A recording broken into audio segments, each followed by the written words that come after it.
দেখো মাসি আসেনি, ঘর ঝাড় দিয়ে উঠোন ঝাড় দিয়ে সব করে এলাম। এগুলো তো আমার করা অভ্যাস নেই। দেখো বাসনের গাদা জমে গেছে, এগুলো আবার মাজতে হবে এখন। এইদিকে টেবিলে দেখো রাতে খাওয়া হচ্ছে, নোংরা হয়ে পড়ে রয়েছে সব, এগুলো এখন আমাকেই করতে হবে। আমিও চাটা খেয়ে নিই, তারপরে তোমাদের সাথে আবার দেখা হচ্ছে।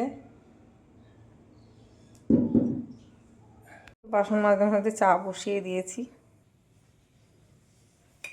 আসলে মাসি না আসলে খুব সমস্যা হয়ে যায়। আমার নিজের কাজগুলো যেগুলো করতে হয় সেগুলোও করতে হয়, আবার মাসি যখন না আসে সেগুলোও আমাকে করতে হয়। খুব চাপ হয়ে যায়, বোঝোই তো। এদিকে দেখো আমার হাজব্যান্ড কাজে চলে যাবে বলে ওকে একটু ছাতু দিয়ে দিচ্ছি।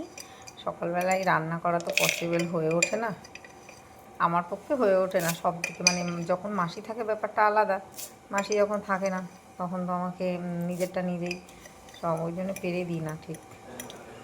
তাই এদিকে দেখো ছাতু চা বসিয়ে দিয়েছি, দেখালাম রেডি করছি, ছাতুটা দিয়ে দিই।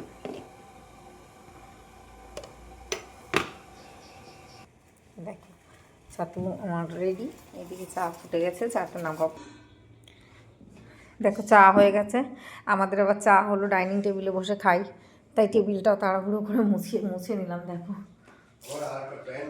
কী করবো, এই যে ইনি চা খাচ্ছে আর ঘুরে বেড়াচ্ছে, আমাকে তো হেল্প করার বেলায় নেই। হ্যাঁ হেল্প তো করবে না, শুধু ঘুরে ঘুরে চা খাচ্ছে।